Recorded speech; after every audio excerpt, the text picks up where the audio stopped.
कबिरारि दखरा एबसुनि बानजायनायाव सानसेनि हाबाफारिजों जेटी बडलेण्ड मुंख्लं बुलुर बादायलायनाया थांनाय 19 मार्च खालि सानसेनि हाबाफारिजों मोजाङैनो जानानै थाङो।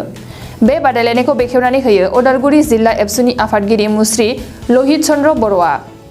जोबथा बुलुर बादायलायनाया बेरगाव कचिं सेन्टार आरो दरंगिफिरा इयुथ क्लाबनि गेजेराव जादोंमोन आरो बे जोबथा बादायलायनायाव बेरगाव कचिं सेन्टारा देरहानो हायो। जोबथा बादायलायनायाव आलासि महरै बाहागो लायो आसाम फुटबल एसोसिएशननि लोगो नेहाथारि फुथुल दैमारि लोगोसे ओनसोलनि गोबां मेलेमजिबि फोरोंगिरि बिथांमोना।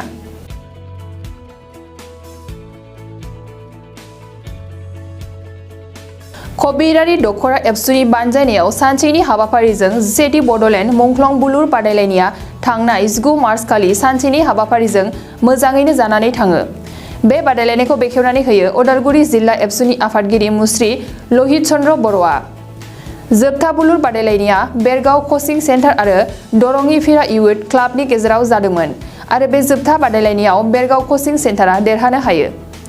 जोबथा बादायलायनायाव आलासि महरै बाहागो लायो आसाम फुटबल एसोसिएशननि लोगो नेहाथारि फुथुल दैमारि लोगोसे ओनसोलनि गोबां मेलेमजिबि फोरोंगिरि बिथांमोना। बिटिआर हालामनि थाखाय मोनसे गोजोनथाव खौरां। 68थि भारत रत्न लोकप्रिय गपिनाथ बरदलै ट्रफी जोलुर बादायलायनाय।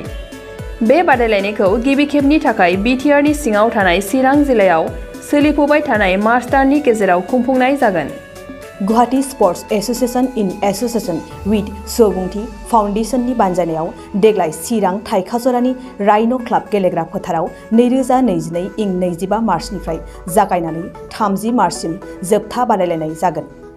गासै मोनब्रै गेदेर जोलुर क्लाबफोरनि गेजेराव बे बादायलायनाया जागोन। बे गेदेर जोलुर क्लाबफोरनि मुंफोरानो जाबाय North East United FC, United Chirang Duar FC, चिलं लाजं FC आरो आसाम रेजिमेन्टेल सेन्टार।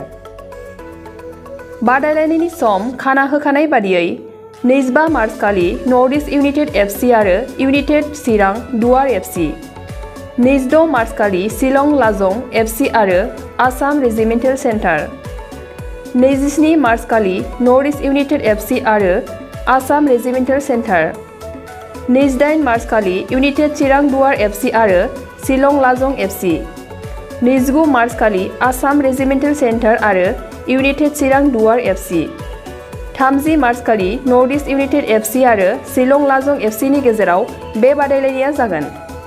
जानो थांनाय बे बादायलायनायनि टिकेटखौ दानिफ्रायनो टिकेट काउन्टाराव होनाय जाबाय।